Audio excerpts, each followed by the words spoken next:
Hello, this is Chris Saparova. Welcome to another episode of the Strategy Skills podcast. Our podcast sponsor today is strategytraining.com. If you want to strengthen your strategy skills, you can get the overall approach used in well-managed strategy studies. It is a free download. Go to firmsconsulting.com/overall approach. And if you're currently preparing for interviews, even at a senior role, you need to make sure that you have a good resume. So to get a winning McKinsey and BCG resume, a resume that got offers from both firms, you can go to firmsconsulting.com/resume PDF. And Firms Consulting is, of course, FIRMS consulting.com/resume PDF.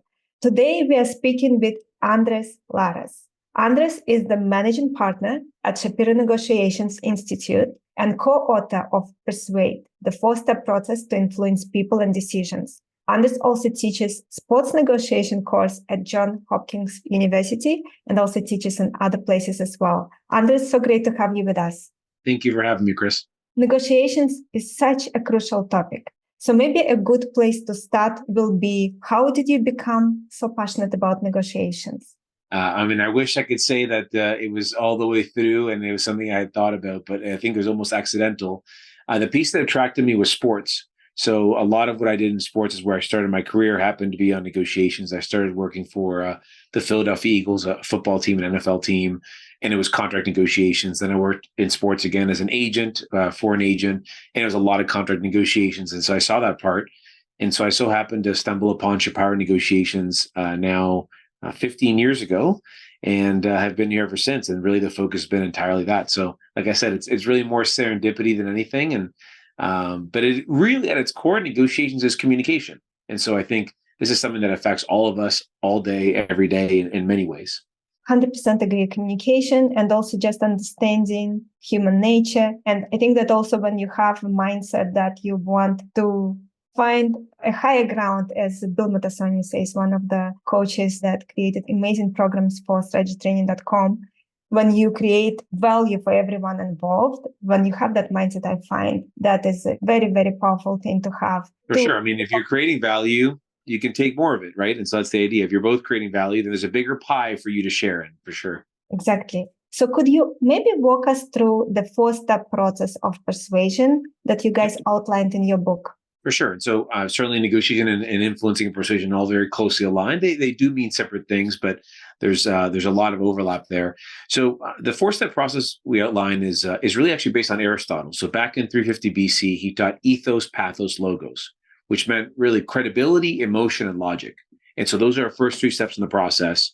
And so what it is first credibility, meaning if you're not credible in the eyes of the listener or the other party, then people are just really not going to care. And so what does that look like, right? So if you don't feel like they're an expert, they're not even worth listening to. And so, for example, this podcast, people listen to you because they feel like you have expertise and you bring expertise from the guests to the table, and that's enough value for them. And so the same way that if you look at, let's say, a toothpaste commercial, you'll notice that the person, while they look like or actually be a dentist, right? Because there's credibility that passes on from this person may have studied for many years. And so if they're saying you should use Colgate, then we believe them. So credibility is super important. And it's kind of a 1-0. If you're credible, people care and will listen. And if you're not, they won't, especially in this very noisy world. That's number one. Number two is emotion.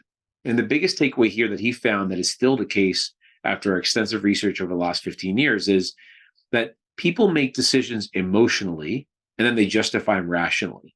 And I think we all kind of know this intuitively, but it's such a powerful thing. Usually when we're trying to persuade others, Chris, let me tell you about the 5 reasons you should do this, or the 3 reasons you should do that, or all the data behind this.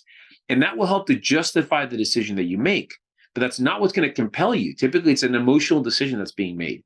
And so that helps us really think through how we actually communicate with others so that we are driving with emotional levers rather than logical levers. And then finally, the third is, of course, there is a time and place for logic. And so there, whether it's telling a story to really kind of communicate a point or how to convey that information that is important eventually to help justify it, how do you communicate that in the most compelling manner possible? So that's really where kind of Aristotle stopped. And all those 3 things are very much valid today. We added a 4th step, which is facilitate action. And I think for any kind of listener that's thinking about conversations they're with, and they were in a meeting one-on-one with somebody and said, hey, Chris, do you think it's a good idea? Yes, it is. Are we going to do this together? Yes, we are. And then 2 weeks later, I check in with Chris and nothing has happened. And I'm wondering, we both agreed it was important. Why has nothing happened? So facilitate action is about thinking about how you create an environment where what the behavior you want to occur is as likely to occur as possible. So that's essentially the influencing models based on how people make decisions and then adjusting your behavior accordingly. So, in your experience as managing partner at Shapiro Negotiations Institute, what have you seen are the most common mistakes that people make when trying to influence others and trying to be good at negotiations?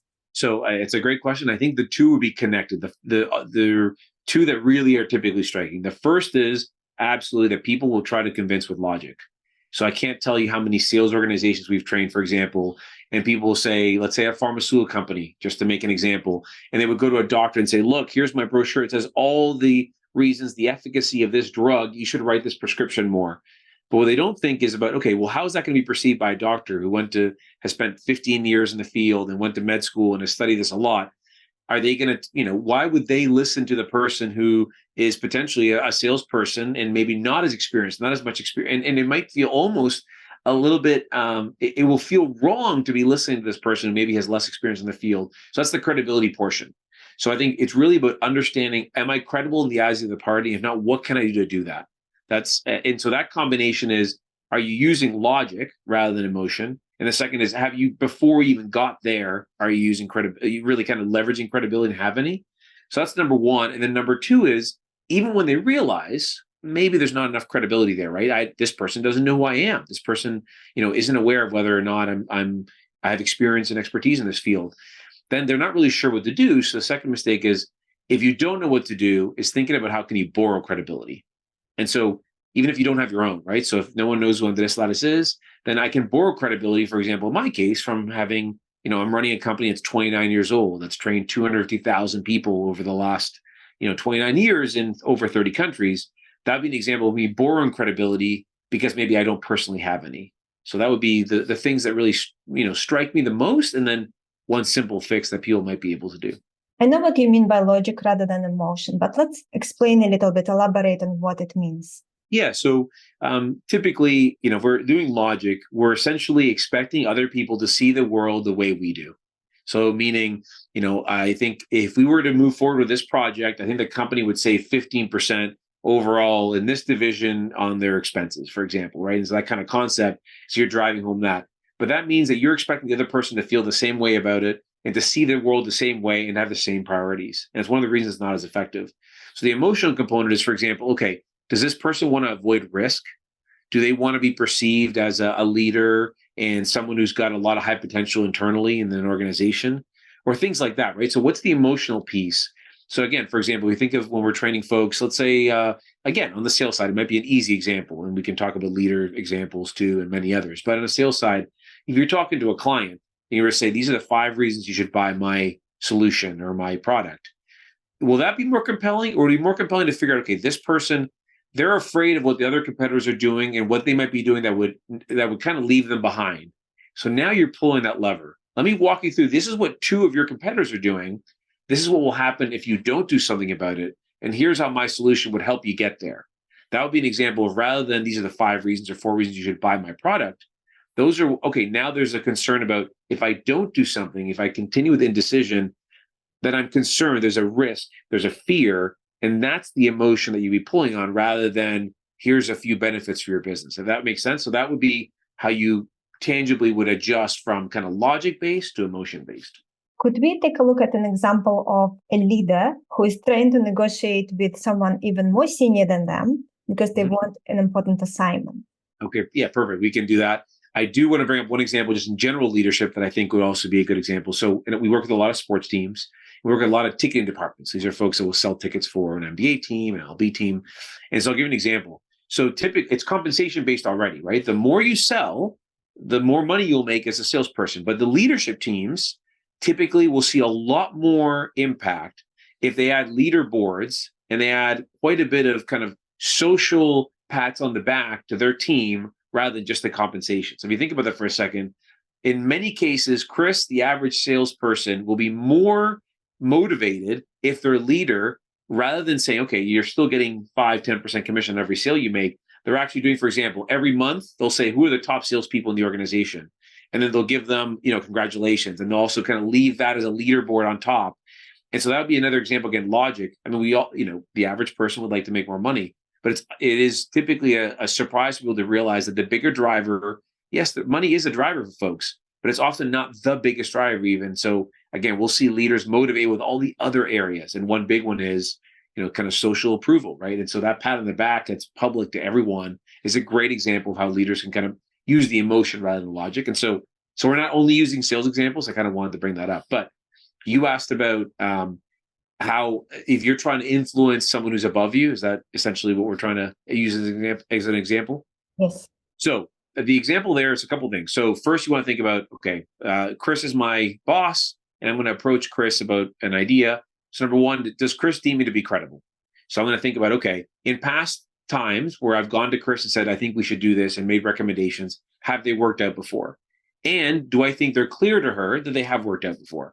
So then if not, I would want to work on that first. Before I make the approach, I want to be thoughtful. And if it's clear to you, great. If it's not, I'd want to spend maybe a couple of weeks thinking about, okay, what are some examples and bringing them up in conversation so that recently Chris is reminded of the 2 or 3 projects I might have recommended that were successful. Then the second thing I think about is, okay, what would be the reason Chris would do this, right? So if let's say I'd like approval on a project that's going to require additional budget. And let's say this is going to mean that Chris no longer has to hire another person. But this will mean that there's going to be less time for Chris doing something because now we're going to have technology to do that instead. I want to integrate some new technology that might save time. Well, then I would focus on business impact, but I'd make sure to really talk about also and highlight the impact that also is going to be on Chris. So from an emotional perspective, I'd want to focus on, let's not just think about the 12% improvement in the margins for our business unit, but let's also think about the fact that you and I would expect to each save 4 hours a week on manual entry that we do or on, whatever it may be. So it's very specific to you. It's very tangible to you that you can imagine it. Then the logic, I would have, a one sheet that I would send after so that you and I are focusing on the emotion and I'm asking you questions that'll help me pitch, kind of tailor my pitch. I'm not using the entire time to go through all of this data because I can just send that after. So that conversation I'd have with you when I make the ask would be a two-way conversation. Chris, what do you think about that? What hesitations do you have? I'd ask a lot of questions so that when we're done, I'm going to tailor something based on our conversation with all of that logic, and that'll come after.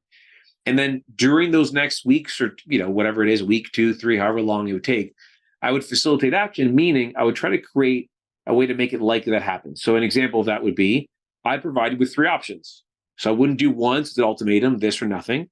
But I wouldn't give you 10 because that'd be so many that you're probably going to say, look, I'm going to deal with this later because it's overwhelming to review 10 options. So I'd probably give you 3 options. So you feel like you're in control, but it still are 3 options, all of which I'd be willing to accept. So kind of from beginning to end, that's how I would use the model to help you do that. Mm-hmm.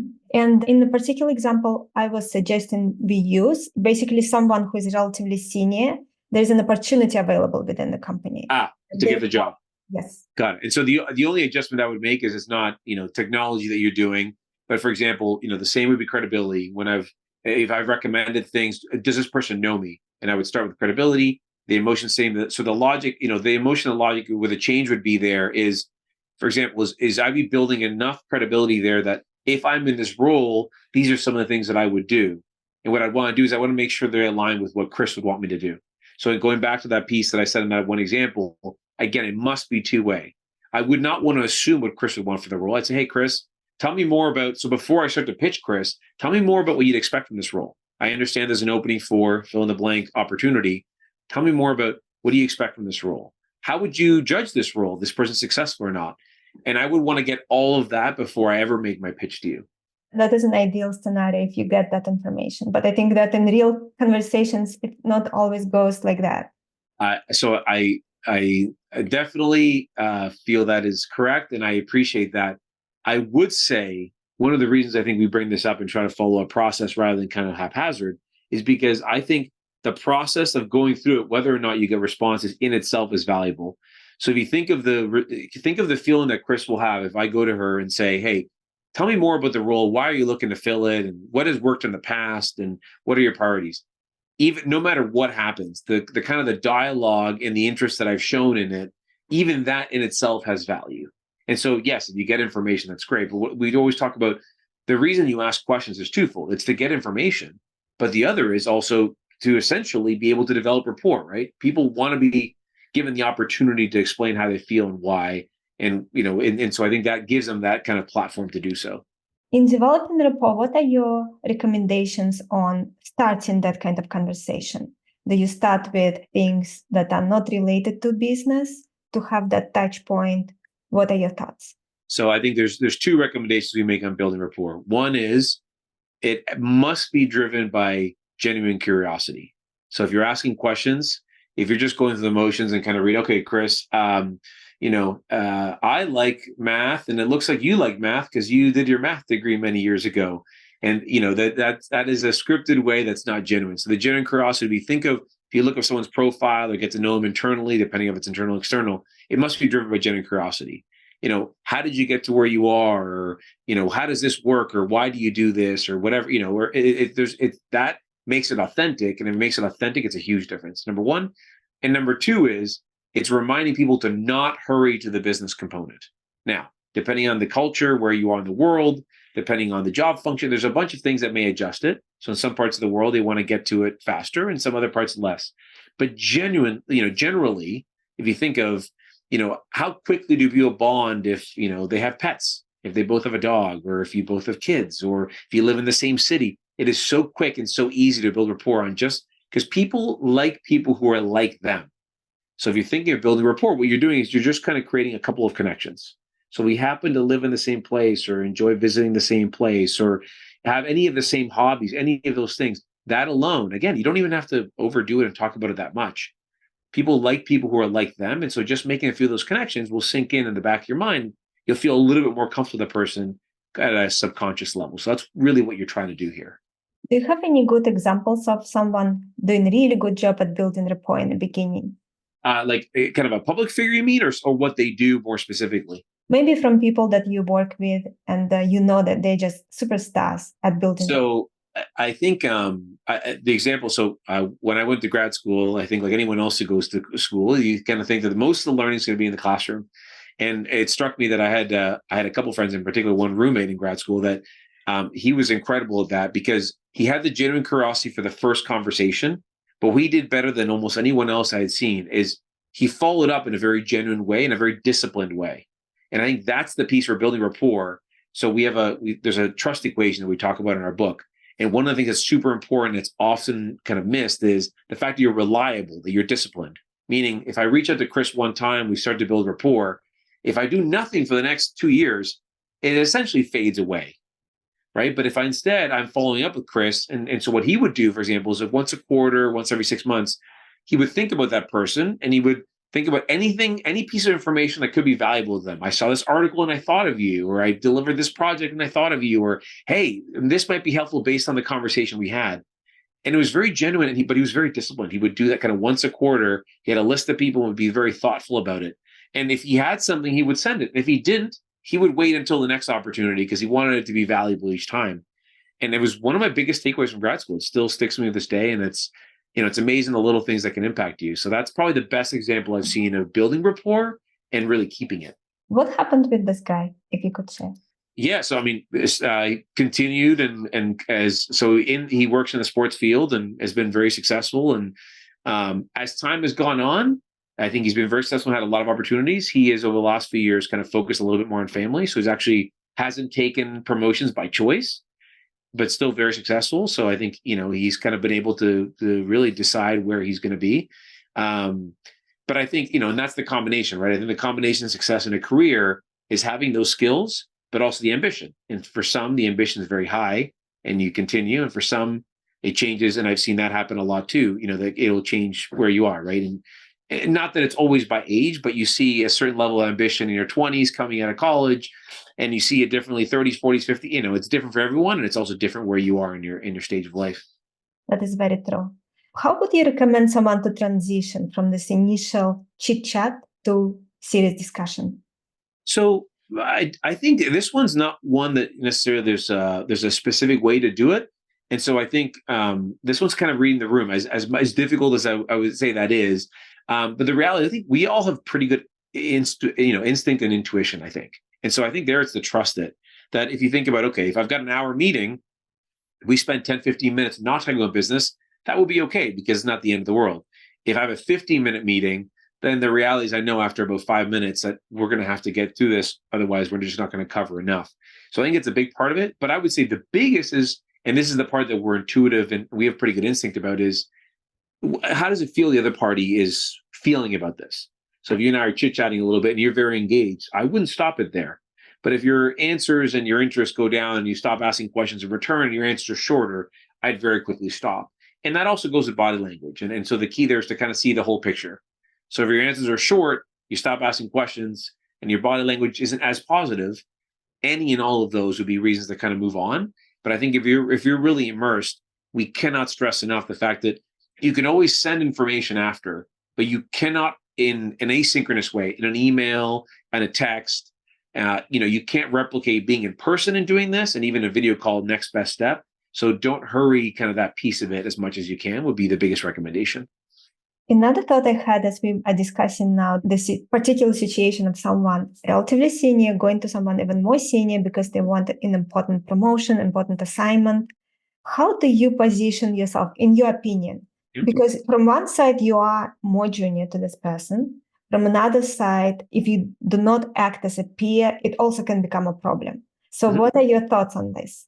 So I think broader than that, I think there's two things I would recommend to people when you're doing this.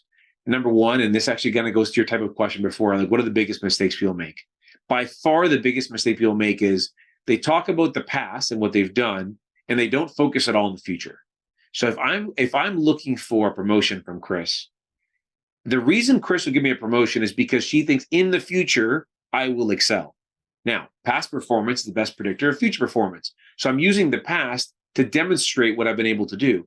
But almost always people will focus way too much on the past and not enough in the future. You're not promoting me because of what I've done in the past. You're promoting me because of what I would be able to do, what I'd be able to accomplish in the future if I were to be promoted. And so I think that's really a really big one. And that allows you to be, allows the conversation naturally to flow more that way. Right. And so I think that's the healthier part of the conversation. And I think that makes it less about I'm coming to you as a big favor that I need. And so really it's about the value I would bring. And so then it should feel like not necessarily you're like equals in your level and your status, but that there be equal value transacted in the sense that I bring enough value to the table for this promotion that it would make sense for Chris and be beneficial for Chris to promote me. But equally, Chris, by promoting me, would bring enough value to me that I would make more money and have a higher title and have more responsibility, and I would continue to progress in my career. So the key there is to be in the mindset and communicate in a way where this isn't just for me, right? Equally, the organization and even Chris in particular would benefit from this. If I'm truly as good as I'm saying I'm going to be, it's in Chris's best interest to promote me, right? So the best leaders want good leaders beneath them, and eventually at some point even peers or above, right? And so you want others to flourish. And that's the sign of a good leader is not having issues delegating and wanting others to flourish around you. You want people to come and solve big problems. So exactly. I mean, focus on other things. Exactly. And that comes from being able to, allow people to give them the opportunity to do that. What are some of the key communication mistakes you think someone could make in a conversation like this? So outside of what we talked about, the only other one that I'd probably add is getting too emotional. And so I think it's counterintuitive, right? This is, if you're asking for promotion, that's a very personal thing. And, that might come with impact to your compensation, your title, and your career progression. So it is obviously a very important thing to you. But the piece that you want to be is, there's nothing wrong with having emotions, and we have them, we're human, and you don't want to avoid them because it's just not possible. But you want to manage them. And so what I mean by manage them is, if, for example, you want to be objective about, okay, you want to plan out and prepare properly for the conversation. What do I want to say? What are the reasons that I believe that I'm worthy of this promotion? How do I want to end the meeting? And also, if they say no, or if they say we're not ready to go there yet, what will I say to that? Because what will happen is, for example, if you're prepared, what it could look like is I go to Chris, I explain why I think I'm worth a promotion. We have great two-way dialogue. I ask lots of questions. And then after I ask, okay, would you be ready to move forward with this promotion, starting in March? And so if you say no, and you say no, and maybe the answer is no, that's just not something that we can, potentially address right now. A person that's prepared, right, and is prepared, if they're prepared, they're typically not as emotional because they've thought through what might happen. Then the response might be, okay, I understand, not ready now. When can we discuss this again? I want to make sure you understand this is very important to me. So when can we address this again? So what you're doing is, again, it's very calm, cool, collected, but you're making sure that something happens. If you are not prepared, one of two things will happen. One is you'll get very emotional and shut down. So you say no, and you say, okay, thanks, and you leave the room, and then you never address it again because you never really want to touch it because it's emotional, it feels bad, you're not sure when to address it again. Or the other is you feel not only disappointed, but potentially kind of personally slighted, and you might say things you regret, right? So, Chris, I can't believe you wouldn't consider me for this promotion after everything I've done. Neither of those two is beneficial. So by preparing, which would be, I guess, the one big tip, but also that allowing you to manage your emotions, what you'll find is you'll be able to kind of balance out pushing enough for something you really want, but not being so aggressive and being thoughtful about the way you respond to things. Let's now switch gears and talk about another very common scenario for our listeners and viewers, and that is negotiating with the client and building relationships with the potential client, especially when you don't have yet business relationship, but you would love to have business relationship. What would be your advice? So I think for there, it would be, definitely it's the credibility portion, which is typically what's skipped. So if I'm going to reach out to Chris, a potential prospect, and so I would start with really focusing on, okay, what are the things that Chris cares about, right? So and typically you'll know if you're high up in sales, you'll kind of know what the persona of who you're selling into, what they care about. And I'd focus on delivering value there first. Because if the first step is Chris sees me as someone who's valuable, then when I get to step 2 and I start having conversations about how I might be able to help you, then that's actually considered. But if I'm just coming in with, and I think that's the problem with a lot of kind of prospecting, if you will. People do first approach, they're thinking about yourself and you're thinking about your sales process. One of the things that we talk a lot about. People in sales are thinking about their sales process, which in its very nature is you're thinking about you, right? I'm following these steps to sell. First, I'm going to prospect, then I'm going to qualify this lead, and you're kind of moving forward. And this is really about any communication, not just sales. Leaders do this too. So what happens? You're thinking about you. Well, you really should be thinking about them. You should be thinking about the buyer's process. What does this person care about? What does it look like internally? And then you should be providing the things that will align well with what they would be looking for rather than focusing on yourself. So I think that would be by far the biggest recommendation of folks in sales. And I think that starts with credibility because it's just so much noise now. Like how many emails do you get, right? How many cold calls do you get? And so to be able to cut through all the clutter, it starts with, okay, why should I even listen to Chris? Why is Chris worth having a 15-minute or 30-minute introductory call? And that's the credibility because I may learn something from Chris. They may have access to information, ideas, technology, something that can make me look better internally, do my job more efficiently, can help me, whatever it may be. So let's take a look at the situation. So someone is meeting with a potential client. Let's say it's a management consulting space. So it's a potential client that can hire a management consulting firm to do a big project for them. Yep. And so let's just break down a little bit that meeting. So in the beginning, they will have this personal conversation a little bit in the beginning that we discussed. Do you make any changes to what we discussed? So what I would do, number one, and we'll go through that a specific example. Number one, I'd prepare for the meeting. What does that mean? I would want to prepare certainly some of the key things that I want to say, but I would definitely, and again, this is something that's not typically done, I want to prepare a list of questions for that person that are both on the business side, what are the challenges you're facing? What are your priorities for 2024? Things like that, but also on the personal side. Chris, I looked you up on LinkedIn. I noticed you lived in LA and whatever it may be. Again, so it's based on genuine curiosity. So what those are doing is they're doing two things. Number one, they're showing you done the research.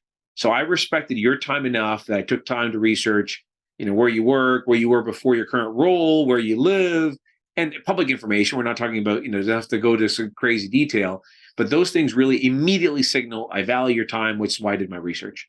And if you have a lot of questions prepared, what you'll find is the dialogue will be two ways, or if anything, you asking more questions to the other party, which is by far the gold standard if you want to really engage someone, right? So that's number one. So that's what I would do.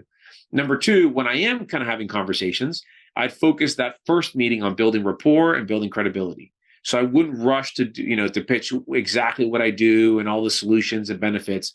I would really focus on the person. What are the challenges? Discovery. So it would be me asking a lot of questions. And then at the end of that, I would follow up with something and I'd have some cadence to follow up where it's, okay, Chris, here's what I heard. Here's some thoughts around it. And if there's some specific action items, like I'm going to put together a proposal or whatever it may be, then I'd do that. But that would be kind of the order I would do. So the time I'm on video or the time that we're meeting in person, I'd be focused entirely on them. I'd spend very little, unless they asked me about it, pitching kind of my company, my products, my services, but I'd really focus entirely on them.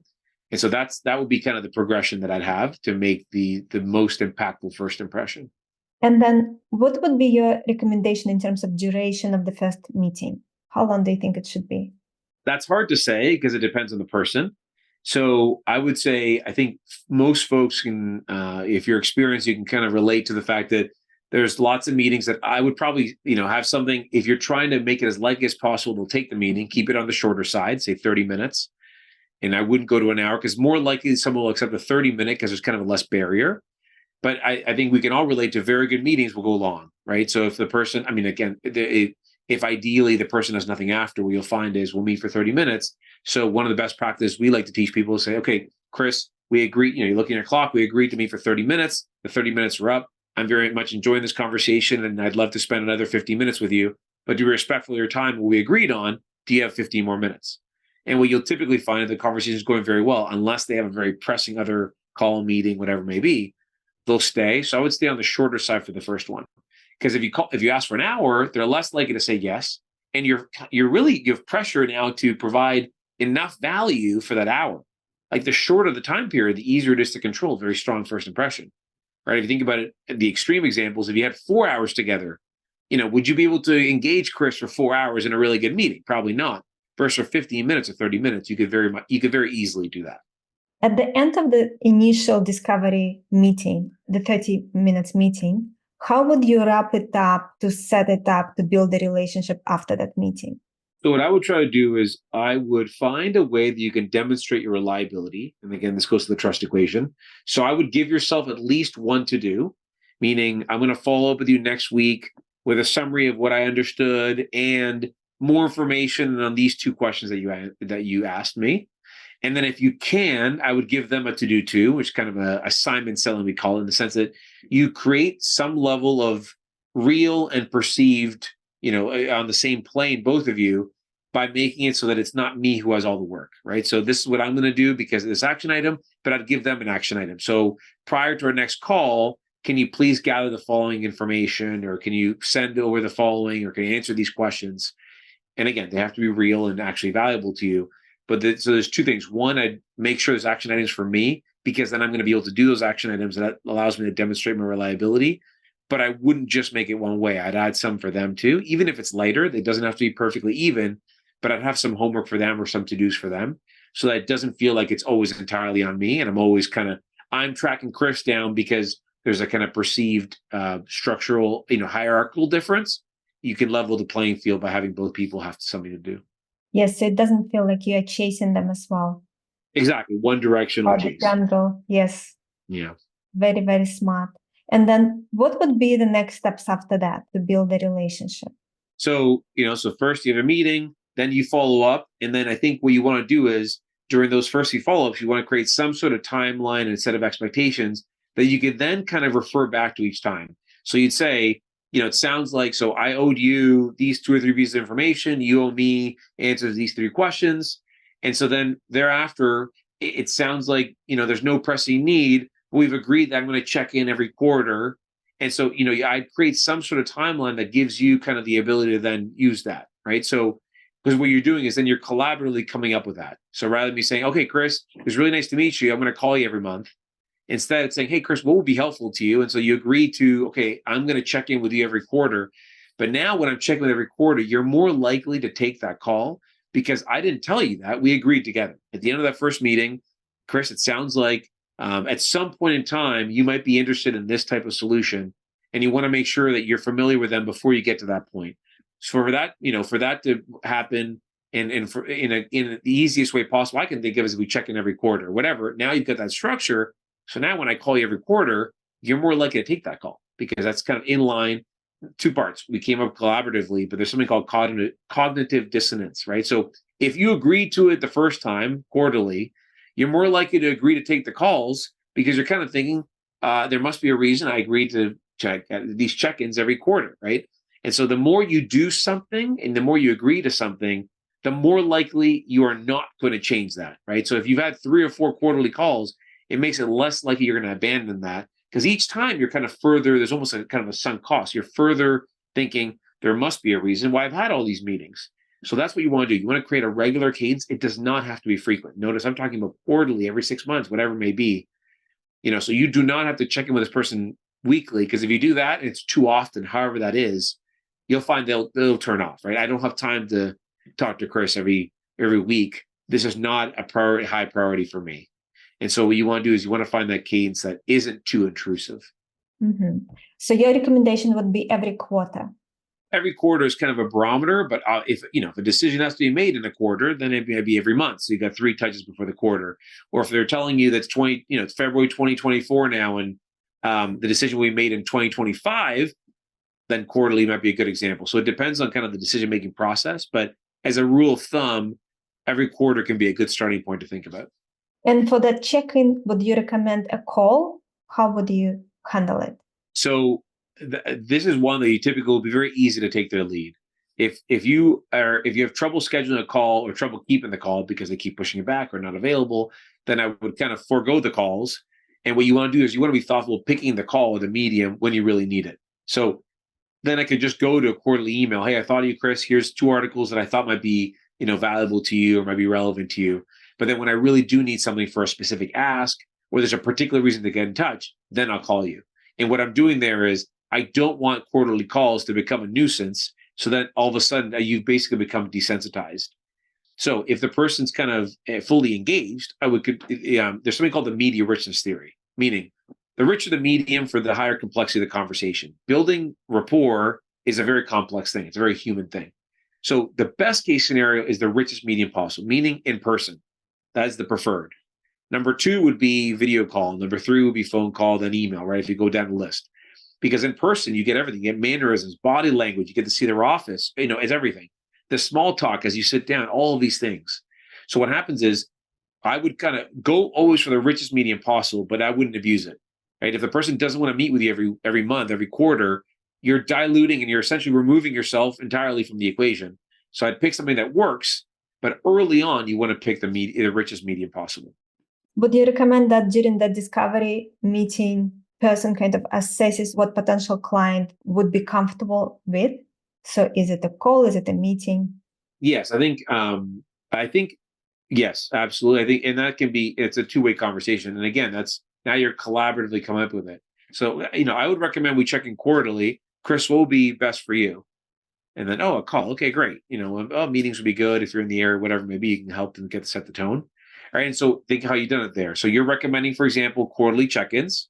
So you're making it easy for them to say yes, but you're giving them the room to say, yeah, drop by every quarter, or give me a call every quarter. You know what? Just ping me with an email because I'm really busy. That tells you 2 things. That tells you the medium they want to use, but it also tells you how important this is, right? If they're meeting in person every quarter, that tells you this is important enough at some point in time, right? That's more engagement than if they're just saying, send me an email. Because sending an email doesn't necessarily always mean I don't actually care, but sending an email is less intrusive for them. It's less time commitment for them. So that's the other piece too, right? There's information you asking them what's the best way you'd like to kind of continue these conversations. By their answer is going to tell you something. And then if you doing these check-ins and you're providing value, but you feel it's not going anywhere, what would you recommend should be that situation? Yeah. And there's a couple of things. So one is change the check-ins, and should you be addressing it? So different medium, different content, different cadence, right? 3 easy things to change. That's number 1. But number 2 is for all the things that we talk about being more persuasive, more compelling, the same is also about being efficient and reasonable, right? So if you think of, if there really is no interest, then there is also something about time management and just thinking, look, this may not be a right fit for Chris. And so while it's very difficult for people to kind of accept that often, there is something to be said. If you're not what is the opportunity cost of you following up with Chris for 3 years, if there's very little chance Chris will ever become a client? So, if you think of it that way, you sort of think about, well, if I'm talking to Chris all the time, it means I can't talk to someone else, right? You have a limited amount of time. So that's really a big one. But the other I would say is, if it's not, part of the change the content, change the cadence, change the medium, I talked about those. And some of it maybe Chris might be the wrong person to talk to, but there still may be a good opportunity. So Chris may be at a company that's a perfect fit for us, and there still may be a good opportunity. But maybe what I need from Chris isn't to work through Chris to get to a sale. Again, we're still talking about a sales example, I'm working through Chris to get to the right contact. That's half the battle. The half the battle is getting to the right person who's a decision maker. And so maybe part of it is you've been framing it the wrong way. I'm focusing on Chris to sell to Chris, but it's actually focusing on Chris to unlock other people in this organization that would be a better fit. And maybe that's why Chris isn't responsive. It's not a priority for you.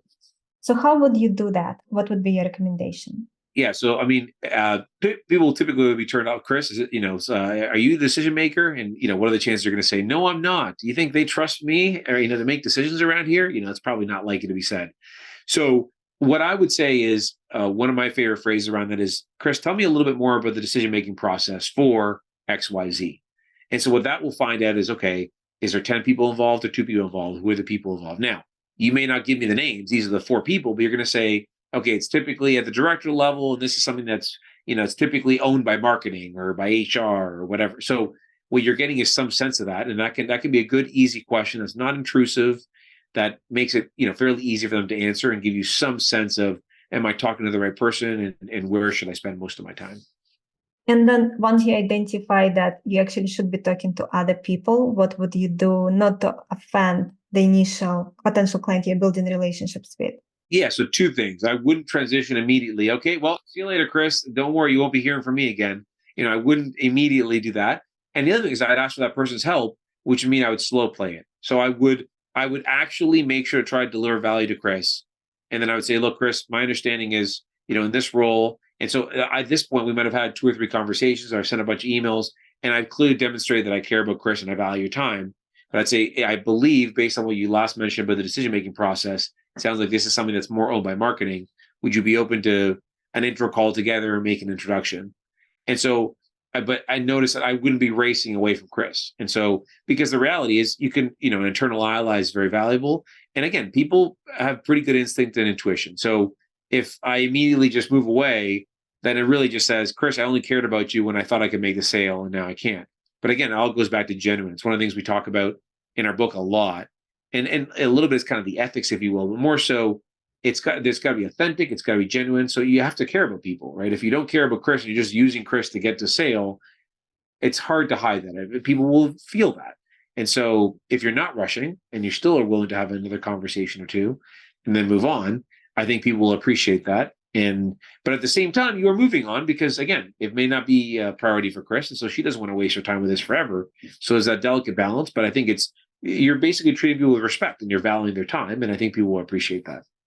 When you are working with clients who are in this type of situation, where part of their job is to land new clients, what are some of the key mistakes they are making? So I think there's probably 3 key mistakes they make. And we've kind of talked about 2 of the 3. So one is not enough preparation. And, if you think of it, same as like in a sport. So it's like athletes want to play the game and not necessarily practice. And I get that. But I think the preparation, if you think about how much time you save if you're prepared, how much more likely to land a deal if you're prepared. And that's one of them. Now, the trick here is it isn't always about spending more time. It's about having a process to prepare. So I would say my biggest recommendation, we have something called the preparation checklist that helps you prepare. But even if you don't use that checklist, just literally, if you follow the same process each time. So, whenever I'm going to have a first sales call, I follow some process each time. What you'll do is you're getting both. You're getting more effective. You're going to have better calls, but you're getting more efficient. So the name of the game isn't always spending more time to prepare, but it's doing it more efficiently, right? Because that's the reality is, yes, if you are listening to this and you're a salesperson, you have quotas to hit and you've got a lot of competing priorities. And so you can't just spend half your day preparing for things. So, but it is a combination of the 2. That's number 1. Number 2 is it goes back to spending too much time thinking about yourself. I want to land this sale, not enough time about the other party. What do they want out of this? And so that's what's driven by curiosity. It's driven by questions. So in the preparation and in the meeting, I'm asking more questions than I'm telling, which is counterintuitive. People want to, the best negotiators and salespeople ask great questions more than they close. If you do a good job, the closing is the easy part. If Chris believes I deliver value and I've essentially delivered value all the way and have a lot of credibility, the ask for the sale is actually the easiest part. So that would be the second. And then the third is further along the line. If they are going to potentially make the sales, this gets into very much in the negotiation, is they negotiate against themselves. So somewhere along the line, they feel like, okay, well, this is typically the price for this is $100,000. Ooh, I don't know if Chris is going to go for that. It's $100,000, a lot of money. You know what? I'm going to go with 90,000. Oof, I don't know. Okay, let's go 88,000. And then you go to Chris and say, okay, Chris, this solution is going to cost $88,000. And you say, because it's in your best interest to negotiate, I don't know if we're able to do that. And so what you're thinking is like, oh, but Chris, you don't know how hard I worked to get down to 88,000. And here's the reality. Chris doesn't know how hard you worked, because that was you negotiating with yourself before you even got to Chris. So don't negotiate against yourself, and let the other side do that for you. If you had come in at 100,000, you might end at 100,000 or 88. If you come in at 88,000, then you cannot end at 100,000. You're going to end at 88 or less. But what happens is, not only are you less likely to get what you want, but the process itself, you're not leaving any room for negotiation. And the process of negotiating, letting the other side work for it, typically means they're going to be more satisfied. And so that would be that's further along in the sales process, but that would be the third mistake we see a lot of people make. And the last question I wanted to ask you, because I know we are running out of time, is what is your advice on balancing empathy with assertiveness? And especially, I think this is a very important question for female leaders, because we just seem to have kind of more empathy in a way, and then we sometimes come across as too soft. Yeah. So it's one of the things, when we were founded by a gentleman named Ron Shapiro, and one of the things that he was really kind of driven by, and we continue to be driven by. So actually, I ran a session for a women's leaders group in a big company like a few months ago that was addressing this exact thing. That is, he talked about having a process, and the training and some of the things that we deliver, where you can get lots of good resources, are about empowering people.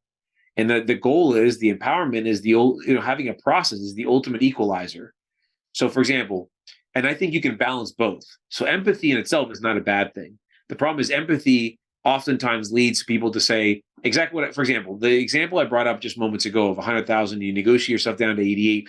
That comes from, to some extent, empathy. I mean, a little bit of fear, but empathy in the sense that you're putting yourself in Chris's shoes. You're thinking Chris might think 100,000 is too much, and you're negotiating yourself down to 88. And so there's some empathy is not bad, but the thought there is, okay, so where does it play in? So what you want empathy to look like is, you put yourself in their shoes, you understand what's important to them, you ask lots of questions, you don't assume, it's actual discovery focused on them. That's the good empathy, that you're always thinking about them, the buying process, and what's really important to them, what their big motivators are. Where then you don't potentially want empathy, and what you want is, there's a phrase that we like to say, which is, nothing convinces like conviction. So when you switch from the point where you're discovery, and it's really about, what does Chris care about? Because I truly want to understand, in order to provide Chris with the best solution possible. Or if you're a leader, your peer, your subordinate, whatever it may be. But then when you get to a point where you're actually making a recommendation or providing options, that's the point where you want to switch from empathy to really communicating that with conviction. And that's the piece where preparation is super important. So if you think of, okay, so if I'm going to present something super important to Chris, and Chris may be the boss of mine that I want a promotion for, or Chris may be the client or potential client that I'm selling to. In both cases, if I practice, if I thought through, how am I going to start the meeting? What are the key things I want to say? And what are the objections that I expect to face? If you role play that a few times, now I get in the meeting, and think about how differently you would be if Chris responded to me and said, you know what, that's not in the budget, or I don't think the promotion is in the cards for you this year.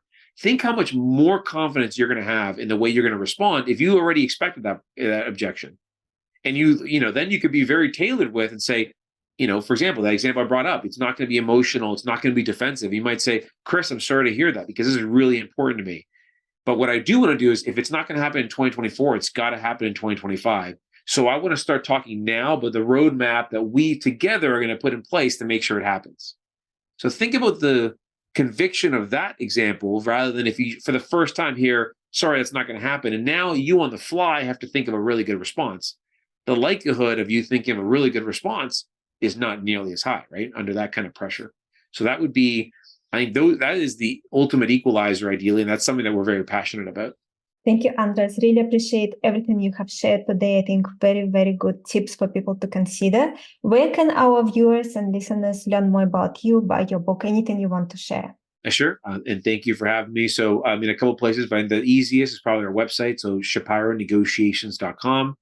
And so the name of the company, Shapiro Negotiations Institute. And I would say, as you mentioned, we've got a bunch of books. Our latest was called Persuade, And so it's around influencing in the 4 steps, and so influence people and decisions. But I really appreciate the opportunity, and I thank all the listeners. Thank you, Andres, again. And for everyone listening or watching, our podcast sponsor today is strategytraining.com. If you want to strengthen your strategy skills, you can get the overall approach used in well-managed strategy studies. It is a free download. Go to firmsconsulting.com/overall approach. And if you are working on your resume, you can get McKinsey and BCG winning resume. It is a free download as well. Go to firmsconsulting.com/resume PDF. And Firms Consulting is again firmsconsulting.com.